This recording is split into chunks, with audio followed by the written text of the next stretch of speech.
Hello again, folks. Martin Lehner here from Orange Technology. And in this video, it's actually going to be a follow-up to the video beforehand where I was talking about certifications. And in this video, I want to talk about being able to use your certifications. So this is a completely different issue, a little more unique. So in the previous video, I talked about certifications. Are they useful? Are they worth doing? Blah, blah, blah, right? Again, not to rehash the previous video again, but basically, certifications I don't believe they're a bad thing, but they're also in some circumstances they're very situational. In many circumstances, it depends where you're at, right? If you're working in the technology industry and you're trying to get into this particular niche and you need to get some very specific training for it, hey, maybe it makes sense. If you are not in the field, not working in the field, never worked in the field, and you are looking to get your A+, and then you're going to get a job, that's not going to work, right? Bottom line, it's just not going to work. Anyways, watch my last video if you didn't watch my last video. You'll hear me talk about that for a while. In this video, however, I want to talk about being able to use your certification. So 2 years ago, I took a course called Certified Disaster Recovery Engineer, CDRE, from a company called Mile 2. It's actually a good course. I very much enjoyed it. It's actually quite useful for disaster recovery, for planning. There's actually a lot of business in it. So in the course, they talk about a lot of the business aspects of disaster recovery for data and why the business aspects have an impact on how you design your disaster recovery plan. Actually a really good course. I don't have any bad things to say about the course. Other than it's a little expensive. It's a little expensive. Luckily, I got some federal training dollars from the government in order to be able to pay for the course. So they paid for part of it, which made it a lot better. But that being said, it is what it is, right? What I will say is be careful with the designations you get at the end of it. So I have that designation, CDRE, Certified Disaster Recovery Engineer. I have a certificate of completion. I have the certification. You can go on Mile 2's website, mile2.com. There's a link kind of halfway down the page. It says Find Certified Students. Plug in my last name, Lehner, and you will find me. And it will show that I am certified as a certified disaster recovery engineer. Okay, so I started using the title, right? I don't use it everywhere, but I have said, I am a certified disaster recovery engineer. I am a certified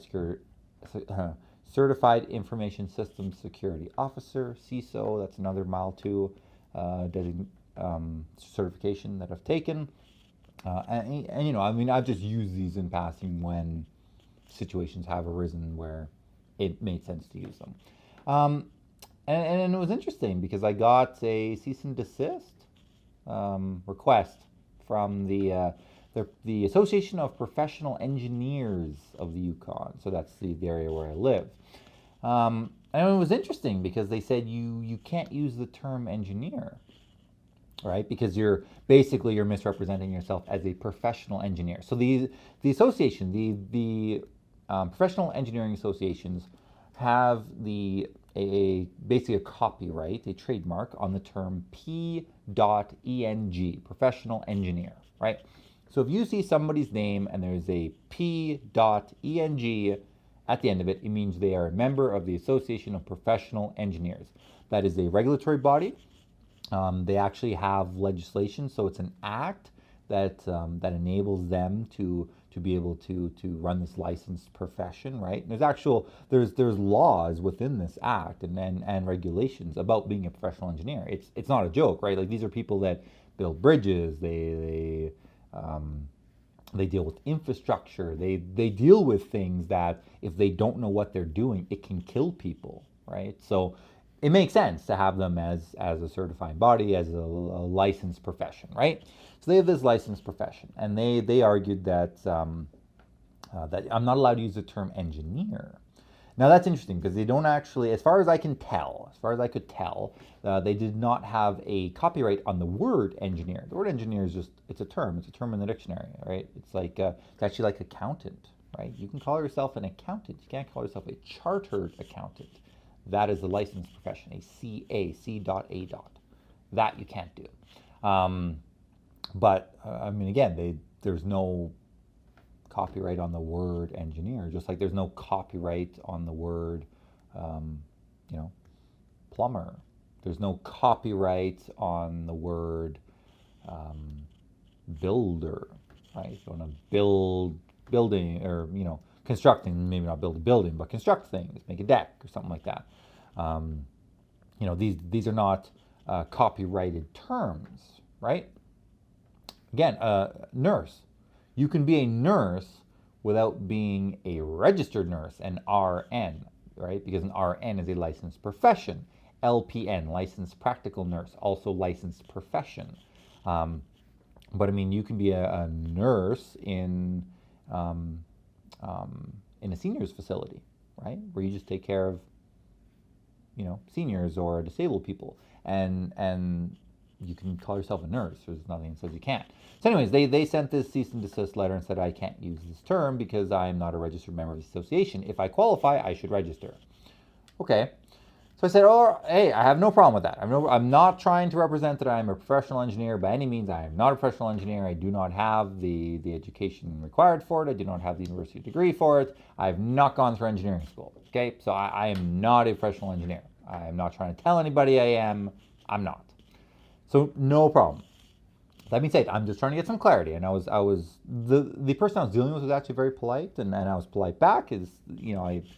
I don't think they were trying to be adversarial about it. They're a licensed association, right? I mean, that's the whole point of being licensed is, you want to make sure people aren't going around misrepresenting themselves. That's fine. I have no problem with that, right? So I went back to the person and I said, look, I have this certification, certified disaster recovery engineer. That's all I'm telling people I have. And I have it. It's here. You can verify this. Are you saying I can't use this? And they basically came back and said, well, you can use it, but you need to change engineer to expert. So you can be a certified disaster recovery expert. I said, but that's not the certification I paid for, right? Like, I paid for the training. I paid to take the exam. I paid for this certification. If it said expert, I may not have paid for it. I probably would have in my case. But the point is, I bought this certification based on what was presented to me at the time. For this amount of money, you will get this. And I agreed, right? So I want to be able to use that. And they basically said, no, you can't.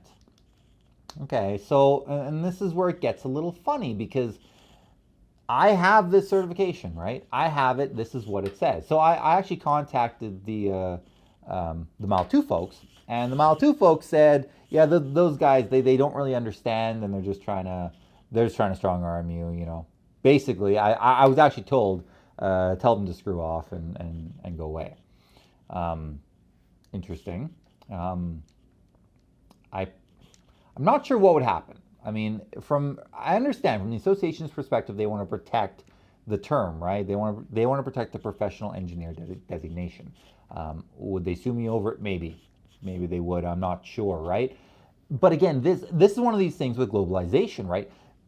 Here locally, you probably wouldn't get our post-secondary education body, the college we have. You probably wouldn't get them offering an engineering program with an engineering degree, because the association would probably say, well, you can't do an engineering degree because you need to be licensed with us in order to do that. So because the college here is within the jurisdiction of the governing body, they probably would work together, and if not, there would probably be some step in from the government who makes the engineering act and has that body of legislation, right? So that's that. Now, if you go across the country, every province and territory in Canada has the same thing. They have the Association of Professional Engineers. So, even if, let's say, you went to a different province and took, a course, it's going to be pretty much the same thing as if you did it here because they have their own regulatory body there. Now, this is something with globalization, right? And again, and the internet and globalization and the advent of technology is Mile 2 is based in Florida, right? They're handing this stuff out of Florida, and they're handing out internationally, right? They don't care if you're in the Czech Republic, they don't care if you're in Russia, they don't care if you're in China, Canada, whatever. They'll give you the certification if you pay for it. So it's one of these things. They've issued a certification, and I'm assuming in their jurisdiction, they're allowed to hand that certification out. If they're not, I'm sure they would have been shut down by now. I know they've been around for a number of years already because I did my first course several years ago. So, I mean, they've been around for a few years. If they were doing something illegal, they'd have been shut down by now, right? Somebody would have complained. Now, so they're handing out a certification that is completely legal in their area. They can use the term, it's obviously not a problem. In my area, it's being argued, maybe correctly, maybe not correctly. That's a question, right? But it's being argued that I'm not allowed to use that term. But I have the certification. So this is one of these weird things, right? They're allowed to give me the certification. I have it. I'm not lying about having it. But I'm being told I'm not allowed to use it and I have to change it. Which, am I allowed to change it? Like, am I allowed to change engineer to expert? Because what I have from Mile 2 says certified disaster recovery engineer. If I'm not allowed to use the word engineer, am I allowed to change it to expert? Is that okay to do, or am I then misrepresenting what I have from Mile 2? Right? So I mean, it's these questions, and it's interesting because my personal opinion is I think the association's overstepping their reach. Again, I have that title. I can use that title. I believe they have the ability to prevent someone from using the professional engineers designation. I don't believe they have a copyright on the word engineer. Again, I could be wrong. I could absolutely be wrong. I'm not a lawyer. I do know a bit about law, but I'm not a lawyer. So I could absolutely be wrong. But my opinion, just from looking at the legislation and the regulations, is they're very specific. They have the professional engineer's designation. If I'm not trying to misrepresent myself as a professional engineer, I think I'm in the green. Anyways, what wound up happening? The problem that had happened was one of the newspapers had actually printed that as my title. So I actually my actual title is general manager of the company. The certifications are just kind of, part of my resume. So we kind of just left it at that, right? We never really went any further. And it's interesting because I also think this is one of these things where, this particular association, and I think this will be true for many associations, they just haven't ever dealt with this before, right? I mean, globalization and the internet hasn't been around for 50 years. I mean, these professional designations have been around a long time, right? I mean, they've been around for decades and decades. And, this kind of stuff like online education and the ability to get a certification and stuff online, again, the internet in the 90s was growing, but you didn't really do education on it. In the 2000s is kind of where education started to take a foothold, the whole distance thing. But I would argue, it's been in the last decade at the most where we've really seen an explosion in these kind of online schools and online diplomas and certifications and all this kind of stuff, right? So based on that, they just haven't ever run into it before. So they're acting the same way they would act if somebody, was pretending they had a designation, or, somebody went to engineering school in Venezuela and then came up here and said, I am an engineer, right? And they go, oh, hang on. If you want to be, you have to register with us, right? If you want to be a professional engineer, that's cool, right? But you have to register with us and you have to meet the qualifications. And that's fine, right? the way they're approaching it makes sense for that. But this is something completely different, and my opinion would be they just never run into this before, and they don't know how to deal with it. So they're dealing with it the same way they would deal with, again, somebody that went to engineering school in another country and came here and just said they were an engineer. They're dealing with it the same way, but it's not really the same thing, right?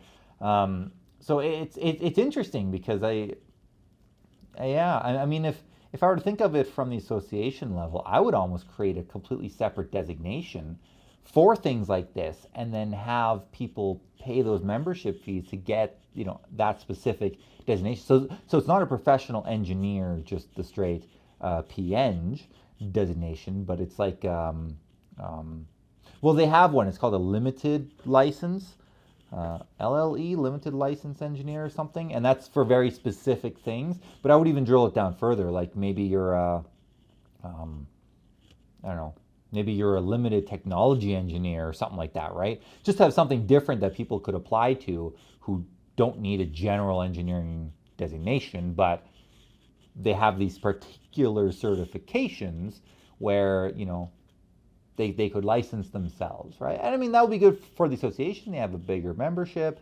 Again, it puts a little bit of regulation in, I guess. I mean, again, IT, technology is an unregulated industry. We don't have certifying bodies. We don't have legislation. We don't have acts. We don't have regulations. None of that stuff, right? We don't have licensing. Maybe this is a way to kind of start that kind of thing where you start doing some licensing. I'm not sure. But anyways, I want to be very clear. I don't think that the association is a bunch of assholes or something. It's absolutely not that. I think they just didn't, they'd never seen this before, they'd never come across this before, and they were dealing with it the best way they could, which is the way that they've been dealing with things like this, in how they've been dealing with other similar issues in the past, but not the same kind of situation. And so really, I don't fault them at all. They were very good to deal with. There was no issues there. We had dialogue back and forth. It was respectful. It wasn't adversarial or anything by any means. I do want to make that really clear.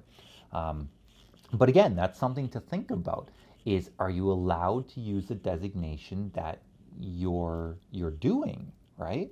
I mean, are you able to use it in your area, right? And this is one of those funny things you never really think about, right? I mean, again, the Mile 2 guys told me to tell these guys to take a hike. Well, of course they're going to tell me that because they want to sell their course, right? I mean, I understand their stance on it, right? They have to protect their course and what they're selling. If what they're selling can't be used, or you're not legally allowed to use it, why would you ever buy it, right? So I understand their stance, but again, this is something for you guys to think about: is can you use your designation where you want to use it, right? I mean, again, this one, like MCSE, Microsoft Certified Systems Engineer. Again, I mean, I'm pretty sure Microsoft did their homework before they started handing those out, right? But it's one of these things where when we talk about certifications and we talk about education, it's very situational. Can you use it? Can you, does it apply to you and your situation in what you're doing? That's one of the things you really need to be thinking about. And that's why I'm so leery on just blanket certifications and just going after that before going after experience or anything like that. Again, if you are a licensed person, if you want to become a professional engineer, you want to build bridges, yes. Engineering school, you take your exams, you pass, you apply to become a licensed engineer, professional engineer, you get that PEng designation at the end of your name, and you are an engineer. Yes, you must do the education. You cannot just go and become an engineer without doing the education and going through the certifying bodies. It's just how it is, right? Same with the doctor, same with the dentist, same with the lawyer, all this stuff, right? Those regulated professions, absolutely. But again, technology is not a regulated profession. It is not a licensed profession. You can go and you can start deploying servers tomorrow with no credentials, no education, and you basically cannot get, nobody can sue you for doing that without the education, right? Again, experience, experience, experience. I always say education is important. I'm not saying it's not important. I'm not saying it's not worth doing, but experience trumps it every time. If you have both, that's the best. Again, education, you're down here. If all you have is education, you're down here. If all you have is experience, you're up here. And if you have both, you're up here. You're above both, way above both, if you have both education and experience. But again, when you're looking at certifications, you need to think about which ones you're doing, which ones make sense, and again, whether you can use them, right? Again, in this particular case, I do believe I can use it. I believe it's just a misunderstanding. Again, it's something new they haven't had to deal with before. It just is what it is. But, that being said, it is something to think about. And you have to think about your education. You can't just start, don't start doing the A+ just because somebody said to do the A+, or somebody else is doing it and yeah, it makes sense for you to do. No. Look at what